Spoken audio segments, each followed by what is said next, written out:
ध्यान दें, रैखिक प्रोग्रामर जो आपका चैप्टर 12 है, और बोर्ड एग्जाम में मैंने कल ही बताया था कि बोर्ड एग्जाम में आपको 6 नंबर देके जाएगा।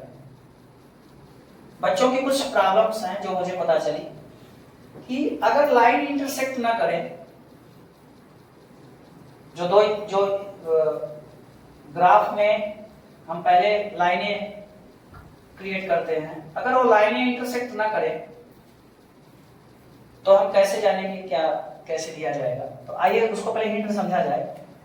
जैसे मान लीजिए आपके पास दो लाइनें हैं, एक ऐसे जा रही है और एक ऐसे जा रही है।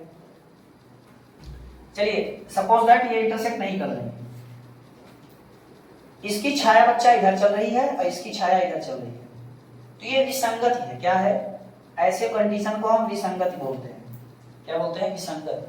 माने इसका कोई हल नहीं, कोई हल नहीं, ना तो इसका हम न्यूनतमीकरण दे पाएंगे ना अधिकतमीकरण दे पाएंगे। पहली बात, इसका कोई सटीक हल ही नहीं है, विसंगति।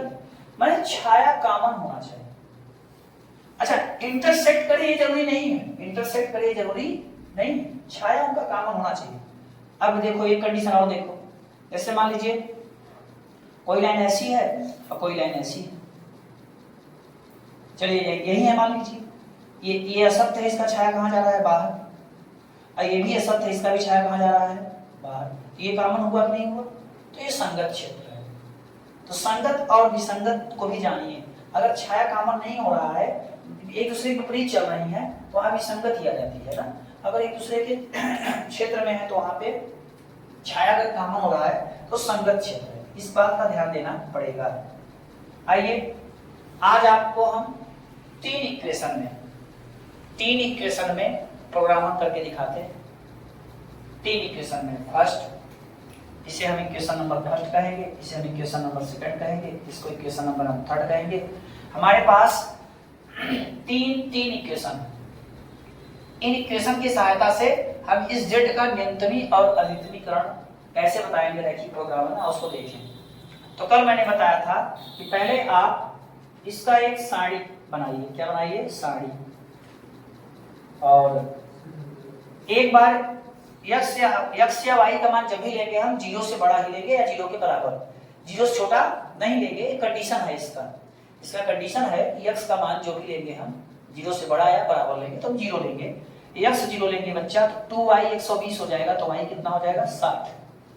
अगर y 0 लेंगे तो x कितना हो जाएगा? 120। अब हम समीकरण 1 में x और y बराबर 0 रखेंगे, और जब 0 रखेंगे तो ये इस तरीके से वैल्यू मिलेगा। तो क्या 0 120 से छोटा है? हाँ, ये सत्य है। ये क्या हो गया? सत्य। बड़ी जबरदस्त सवाल है, इसको ध्यान से देखिए, इसमें आपको बहुत कुछ सीखने को मिलेगा आज। दूसरा इक्वेशन है, उसके लिए सारणी बनाई जाए।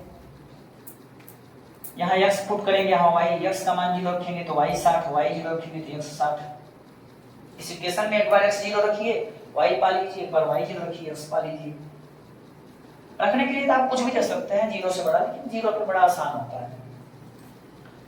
अब हम समीकरण 2 में x और y दोनों 0 रखेंगे एक साथ, तो हमको ये रिजल्ट मिलेगा 0 इज ग्रेटर देन 60। तो क्या 0 60 से बड़ा है? नहीं, ये असत्य कंडीशन हो गई। अब हम इस पर आ गए। यहाँ पे बच्चा अगर ध्यान दिया जाए तो एक ही कंडीशन है, x 0 लो तो y 0, बस। क्योंकि x बराबर -2y कंडीशन का है। x 0 लोगे तो y 0 आएगा, y 0 लोगे तो, क्योंकि यहाँ कोई वैल्यू है नहीं, इसके जैसा इक्वेशन है। ये बड़ी जनरल इक्वेशन है, ये ओरिजिन से जाने वाला इक्वेशन है, इसलिए ऐसे क्वेश्चन को देखना बहुत इंपॉर्टेंट बन गया है। अब हम क्या काम करेंगे? पहले इन तीनों इक्वेशन को कार्टेशियन प्लेन पर दिखाएंगे, जनरेट करेंगे। ये x एक्सिस है, ये y एक्सिस था, ये x एक्सिस है, ये ओरिजिन है, ये 0, 0। एक लाइन, थर्ड वाली लाइन हमारी यहीं से जा रही है, थर्ड वाली लाइन हमारी यहीं से जा रही है। थर्ड इक्वेशन में यहाँ थर्ड लिख दे रहा हूँ, ये हमारा थर्ड इक्वेशन जो कि 0 का मान 0 से ही जा रही है। फर्स्ट इक्वेशन देखा जाए तो मान लीजिए यहाँ पे x का मान 0, y का मान 60 है, और यहाँ पे x का मान 120, y का मान 0 है। तो थर्ड इक्वेशन हमारा फर्स्ट इक्वेशन मेरा बेटा यहाँ से जा रहा है। इसको हम फर्स्ट कर दे रहे हैं। इसने थर्ड को इंटरसेक्ट किया, थर्ड को क्या किया, इंटरसेक्ट। थर्ड को कहाँ इंटरसेक्ट कर रहा है, कैसे पता चलेगा? तो यहाँ से अगर ध्यान से देखा जाए तो x बराबर 2i मिल रहा है। अगर 2i को पक्षांतर करें, ध्यान दीजिए बहुत जबरदस्त सवाल है और आसान है सब। यहाँ से अगर x का मान पाए तो x का मान 2i आएगा, और यहाँ 2i रखेंगे तो 2i 4i, यानी y की वैल्यू 30 होगी। y की वैल्यू क्या होगी, 30। अच्छा y 30 होगा तो x कितना होगा, 15, यानी 60 होगा, सॉरी 60। समझे ध्यान से। हमने देखा कि थर्ड लाइन जो है जो कि ओरिजिन से जा रही है, उसको ओरिजिन से खींच दिया, फर्स्ट को टड़ा किया, फर्स्ट ने थर्ड को इंटरसेक्ट किया। फर्स्ट ने क्या किया, थर्ड को इंटरसेक्ट किया। कहाँ इंटरसेक्ट किया, तो यहाँ से x बराबर 2i पाए, यहाँ रख दिए 4y, y 30 आ गया। अब y 30 दूना 60। अब हम सेकंड की बात करेंगे। सेकंड आपका ऐसे आ रहा है, सेकंड में 0 60 यहाँ है और 60 0 यहाँ है। इसने भी क्या किया, इसने भी क्या किया,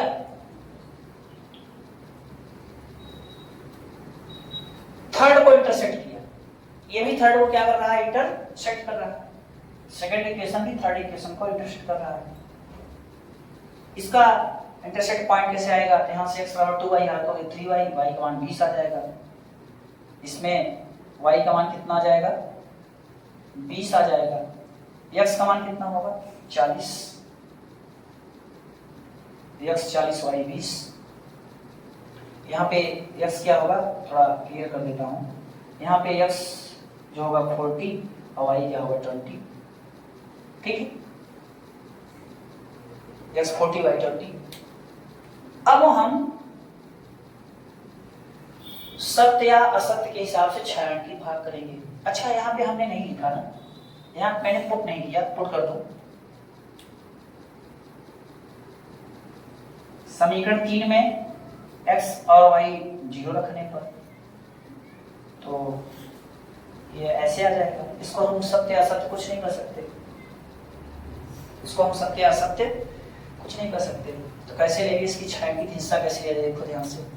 पहले पहला वाला सत्य है, पहला वाला क्या है, सत्य। हम पहले वाले का छायांकित हिस्सा ले रहे हैं, और ये सेकंड इक्वेशन था मेरा। हम पहले वाले का ले रहे हैं बच्चे।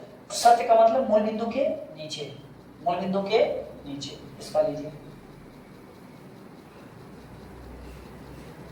मूल बिंदु की तरफ जा रहा है, इसका लीजिए, ठीक है।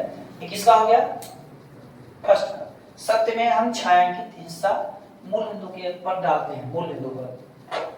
सेकंड असत्य था, सेकंड पर कहां जाएगा, मूल बिंदु के बाहर, इसका देखिए। असत्य में क्या होता है कि हम मूल बिंदु पर नहीं लेना चाहिए, हमको मूल बिंदु पर नहीं लेना चाहिए।